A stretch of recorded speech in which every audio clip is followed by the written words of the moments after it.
Meet Kim Ung Yong, a fellow Korean who you've probably never heard of. If you look into what he was capable of, it was pretty crazy. I mean, this guy, right? What was he? He, at age 3, was solving calculus problems. He published a book, a 247-page book, including calligraphy. At 5, he was speaking 5 languages fluently. At 7, he broke the world record of the highest IQ exam score ever. At 7 years old, he broke the world record for the highest IQ test results. I mean, this is crazy, right? Look at the picture here. I mean, he looks like some animal in a circus, sad to say, with people ogling over his shoulder as he accomplishes these crazy feats. This guy was an Asian parent's dream, you know? It's like literally hitting the jackpot by having this child as a son. Because that's what parents would love to have, right? A super smart kid who's smarter than everybody else and faster in learning than everything, and, you know, future is set and sail off into the sunset. And the coup de grace is when he was just 8 years old, he was recruited by NASA. I mean, we're talking like rocket scientist stuff here, right?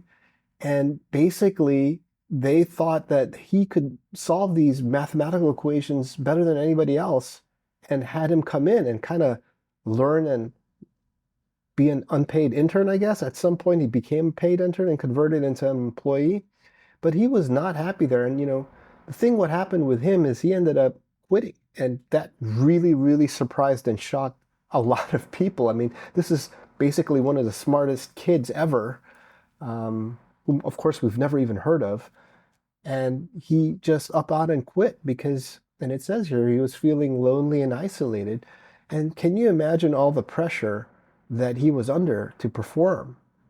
He was looked upon as basically some kind of machinery, right? And that, you know, forget about who he was as a human and as a person. All that mattered was what he was able to do in the math that they asked him to perform. The sad thing is that society started labeling him as a failed genius, basically somebody, you know, who had all the potential and threw it away by quitting his job.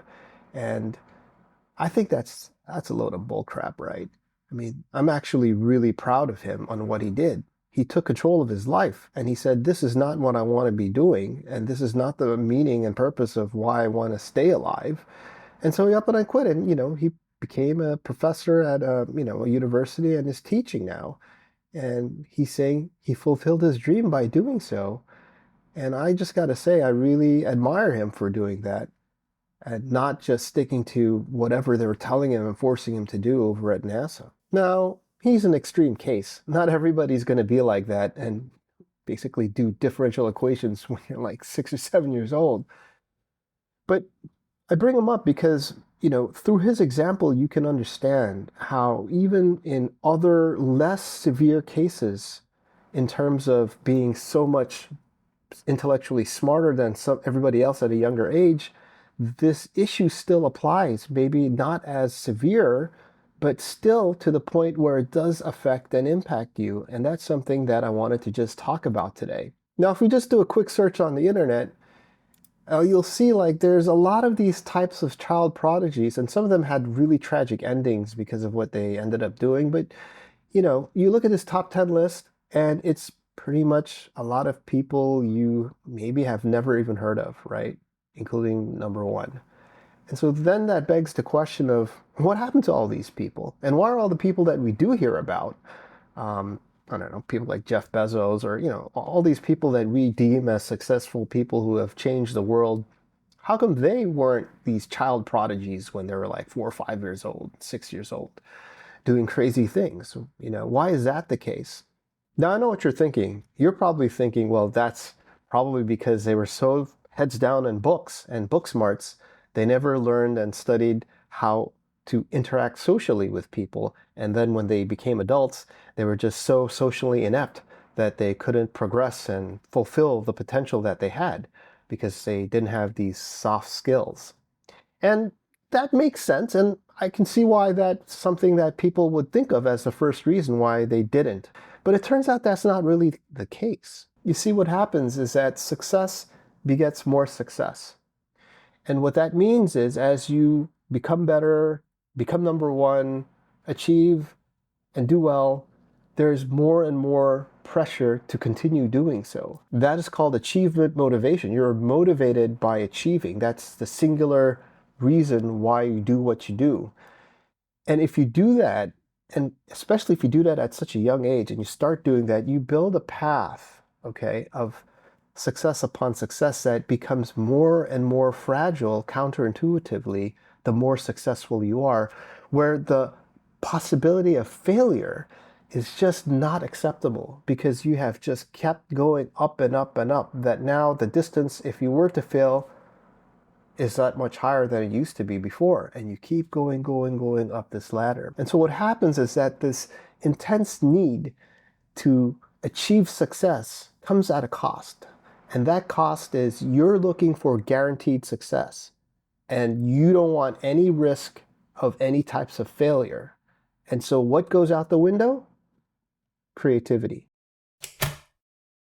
Because that introduces risk. Because you start questioning things and start going off the path that you should be going. Because if you stay on the path and just kick ass and do well, maybe you'll make it, right? Eventually what happens is this achievement motivation ultimately crowds out originality. And that is one of the biggest factors of why these children who are child geniuses or prodigies, they may grow up and become successful in the sense that they'll become an expert in their field, like a PhD or something like that. Or they may be a leader of their organization and rise up the ranks and actually help with the execution of what the organization is doing. But they rarely become the people who actually change the world. And that's because of the reason I just mentioned. They don't want to think outside of the rigid path that's been laid in front of them because they've got essentially too much to lose. And so why would they risk it all? And I get that. I understand that. There is a saying that practice makes perfect, but practice doesn't make something new. And what happens is you just end up practicing and practicing and practicing until you wear yourself down and your body down just for that incremental benefit and achievement that you're so starved for, that what happens is you just become really good at existing things, but really, really bad at creating and thinking anything new. And the people who can create and think something new, those are the people who are able to actually change the world. What you have going on is the application of extraordinary abilities in a very ordinary way. And so what you'll get is something like the Olympics, where there's a sport, there's very set rules, and it's just who can do better, right? If you look at the Olympics or at that level type of sports, you'll see that the difference between the first and second and third place is usually, maybe except for like Usain Bolt, who's an anomaly, but usually it's really tight, right? If you look at swimming, Michael Phelps, I mean, we're talking about microsecond difference between first and second place, and that's basically the game that you end up playing. You are gunning for micro differentiation to achieve and succeed in an incredibly crowded pool. And that is a very, very difficult and stressful path to take. And at best, it'll give you a slight edge, but most likely you'll end up in a path to mediocrity. As opposed to somebody who decides to take the unbeaten path, somebody who decides to question the default, somebody who decides to take the risk. Nothing's guaranteed, but it's not crowded. And you can have the opportunity, if you do that, to actually create something original and new. And it's through that creation of something original and new where the world can be changed. On a more normalized and not extreme case is the recent articles that have come out about this Singaporean named Ashish Kumar. Now, he was a, quote-unquote top PSLE scorer, meaning in Singapore's standardized test for primary school, he was like he got the top score, and he was also anointed as the smartest Indian child here in Singapore. And so again, for typical Singaporean parents, I would assume just like Korean parents, like that's like hitting the jackpot, right? Like as parents are like, woohoo, we're set, scholarship, this, that, and everything. Trying, I mean, that's what I'm sure was the default thinking of the parents when you have a kid that's smart, right? And the funny thing is he quote unquote retired when he was 31, but again, retirement, when the word retired is a very misunderstood term, which I have in another video and where I go into that.